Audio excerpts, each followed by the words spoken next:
নমস্কার, দেখছেন talk to Bangla. আমি অভিষেক রয়েছে আপনাদের সাথে। এই মুহূর্তে যে খবর নিয়ে উপস্থিত হয়েছি, সুপ্রিম কোর্ট এই মুহূর্তে সরাসরি সরকারের চোখে আঙ্গুল দিয়ে দেখিয়ে দিল যে 20 তারিখের পর থেকে যেভাবে সরকার সম্পূর্ণ বিষয়টাকে কন্ট্রোল করতে চাইছে সেটা সঠিক পদ্ধতি নয়। অর্থাৎ জেন জিদের সঙ্গে সঠিক পদ্ধতিতে সরকার সমস্ত বিষয়টাকে মিটিয়ে ফেলবে, এটাই একদম কাম্য ছিল, কিন্তু সরকার সেটা করছে না। এবং সুপ্রিম কোর্টের পক্ষ থেকে এই ধরনের কথা যখন বেরিয়ে আসে, তখন অবশ্যই বুঝতে হয় যে কোথাও একটা গ্যাপ তৈরি হয়েছে সরকার এবং জনগণের মধ্যে। 20শে জুলাই কেন লাঠিচার্জ হলো এবং সম্পূর্ণ বিষয়টা নিয়ে তদন্তের দাবিতে অনেকেই আপনারা জানেন যে পিটিশন করেছেন, এবং সুপ্রিম কোর্টে সেই পিটিশনের শুনানিগুলো যখনই আসছে তখনই কিন্তু বিভিন্ন ধরনের মন্তব্য উঠে আসছে।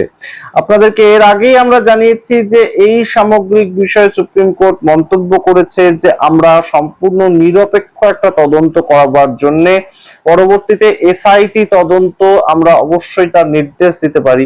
এবং গুরুত্বপূর্ণ বিষয়টা হচ্ছে, সুপ্রিম কোর্ট বলেছিল যে আমরা সম্পূর্ণ আমাদের তরফ থেকে একজন জাজ বসিয়ে দেব এসআইটির মাথায়, যাতে নিরপেক্ষ তদন্তটা হয়। তাছাড়াও কি নির্দেশ ছিল, যে সিসিটিভি ক্যামেরা যেগুলো রাস্তার ধারে থাকে, তার সঙ্গে একদম পুলিশের যে জামার মধ্যে যে সিসিটিভি ক্যামেরা পড়ার যে নির্দেশ থাকে, ফুটেজগুলোকে সুরক্ষিত করে রাখতে হবে, কারণ সুপ্রিম কোর্ট যে কোনো সময় সেগুলোকে নিয়ে তদন্ত করবে, দেখবে সেগুলোকে।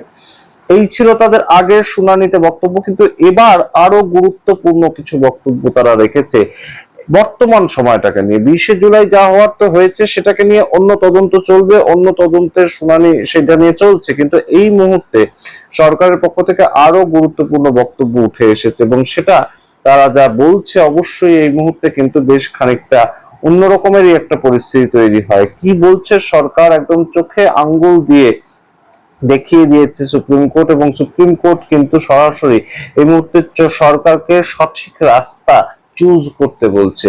সমস্তটা ব্যাখ্যা করে বলবো, তার আগে অবশ্যই টক টু বাংলা ইউটিউব চ্যানেলকে সাবস্ক্রাইব করে দিন। ভিডিও দেখুন শেষ অবধি, স্কিপ না করে। আপনাদের জানাই, সুপ্রিম কোর্ট প্রাথমিকভাবে যেটা বলেছে, হয়তো কিছু লোক সেদিন অবশ্যই পাথর ছুঁড়েছিল, অবশ্যই অশান্তি তৈরি করেছিল, হিংসার পথ বেছে নিয়েছিল, কিন্তু বাচ্চাদের শান্ত করার দায়িত্ব সরকারের ছিল। এবং তার পরবর্তীতে সরকার যদি লাগাতার ক্রমাগত আক্রমণ করতে থাকে বাচ্চাদের উদ্দেশ্যে, তাহলে যুব সমাজ কিন্তু আরো অসন্তোষ হবে তাদের মধ্যে, এবং তারা আরো চাপ বাড়াবে সরকারের উপর। অর্থাৎ কোথাও গিয়ে একদম সঠিকভাবেই সুপ্রিম কোর্ট কিন্তু ইন্ডিকেট করছে, যেভাবে এফআইআর করা হচ্ছে বিভিন্ন রাজ্য থেকে, আমরা জানতে পারছি বিভিন্ন রাজ্য থেকে তুলেও নেওয়া হয়েছে, কিন্তু বিভিন্ন জায়গায় আমরা শুনতে পাচ্ছি এখনো এফআইআর করা হচ্ছে।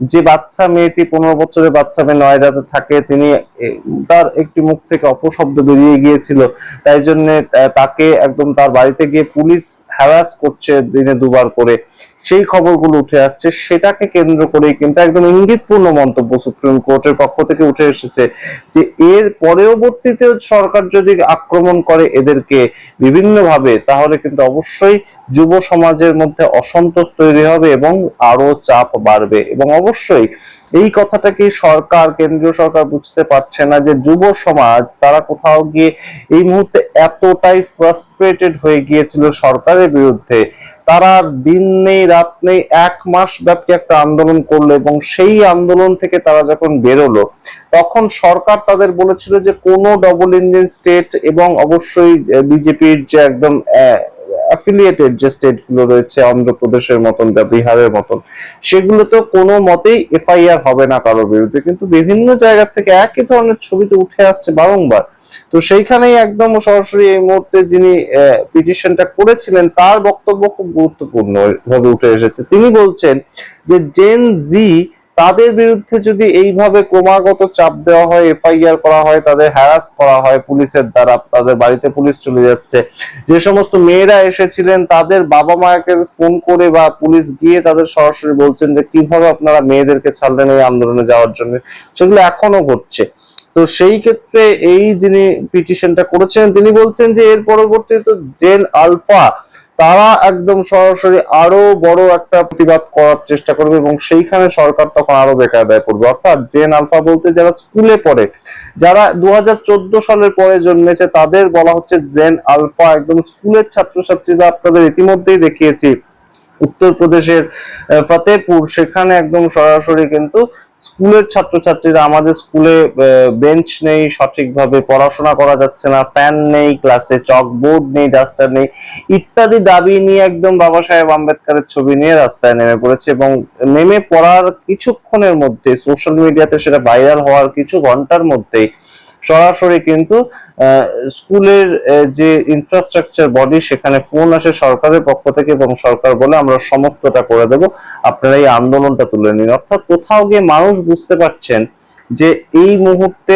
অধিকার তাদেরকে বুঝে নিতে হবে, নিজেদের অধিকারের জন্য লড়াই করে অধিকারটা ছিনিয়ে নিতে হবে। এবং অবশ্যই যেভাবে এই এখনো পর্যন্ত আমরা দেখতে পাচ্ছি আরএসএস এর বিভিন্ন নেতারা বলছেন যারা আন্দোলনকারী ছিলেন তারা আসলে রাষ্ট্রবিরোধী দেশদ্রোহী মানুষজন, এবং তার সঙ্গে বিজেপির বিভিন্ন নেতা নেত্রীরা, আপনারা দেখেছেন জেনারেশন গাটার বলেছে অভিনেত্রী এবং অবশ্যই বিজেপি সাংসদ কঙ্গনা রানাওয়াত, সেটাকে নিয়ে বিভিন্ন কথাবার্তা হয়েছে। কিন্তু জেনারেশন গাটার তাদের দাবি তো মেনে নিতে হলো সরকারকে, তাদের সঙ্গে তো হাত মেলালেন শেষ পর্যন্ত জেপি নাড্ডা এবং ধর্মেন্দ্র প্রধানকে, তো তাদের কথা মতোই ইস্তফা দিতে হলো, যেটা মোদী সরকারের প্রথমবার।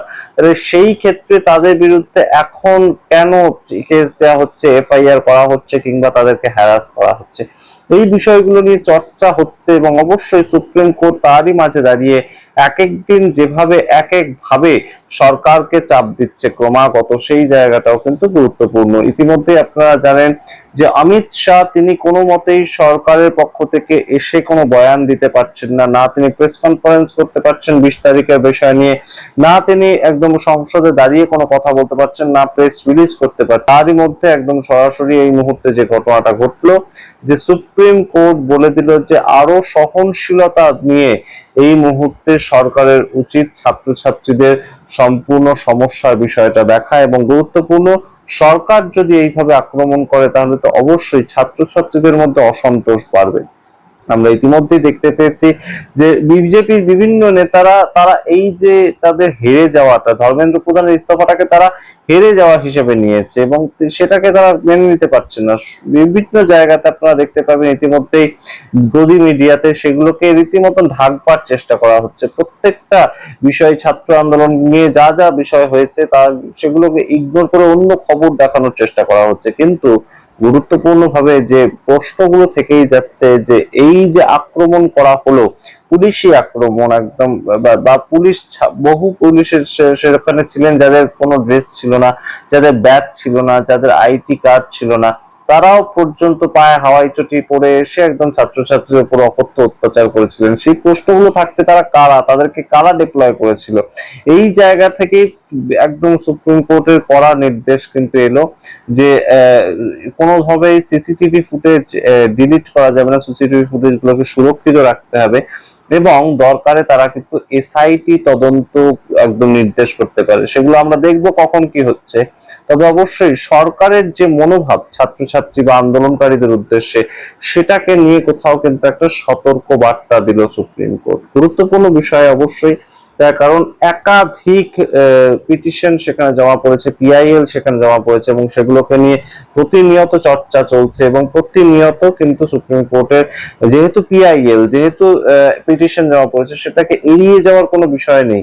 22শে জুলাই যেমন সুপ্রিম কোর্টে একজন আইনজীবী তিনি গিয়ে রিকোয়েস্ট করেছিলেন যে কিভাবে মেরেছে ছাত্রছাত্রীদের, আমার কাছে ফুটে যাচ্ছে, আপনারা একটু দেখবেন, সেটা নয়, এবার একদম অফিসিয়ালি কিন্তু বিভিন্ন মানুষজন তারা পিআইএল দাখিল করেছে, কেউ পিটিশন দাখিল করেছে। তো সেই ক্ষেত্রেই একদম সরাসরি এই মুহূর্তে সুপ্রিম কোর্টের শুনানি গুলো কিন্তু উঠছে এবং শুনানির ডেটে এক এক দিন সুপ্রিম কোর্টের পক্ষ থেকে এক এক রকম বক্তব্য কিন্তু বেরিয়ে আসছে। আপনাদের সামনে রাখলাম। আপনারা সামগ্রিক রিপোর্টের ভিত্তিতে কি মনে করেন অবশ্যই কমেন্ট বক্সে কমেন্ট করুন। যে সুপ্রিম কোর্টের মধ্যে থেকে এই ককরোচ কথাটা বেরিয়ে এসেছিল, অলস যুব সমাজের উদ্দেশ্যে ককরোচ কথাটা ব্যবহার করেছেন দেশের প্রধান বিচারপতি, সেই সুপ্রিম কোর্টই এই মুহূর্তে বলছে সরকারের সংযত থাকা উচিত, ছাত্রদের উদ্দেশ্যে এতটা আক্রমণাত্মক হওয়া উচিত নয়। আপনারা পুরো বিষয়টাকে কিভাবে দেখছেন অবশ্যই কমেন্ট বক্সে কমেন্ট করে জানাতে ভুলবেন না। দেখতে থাকুন টক টু বাংলা, অবশ্যই টক টু বাংলা ইউটিউব চ্যানেলকে সাবস্ক্রাইব করে দিন। ধন্যবাদ।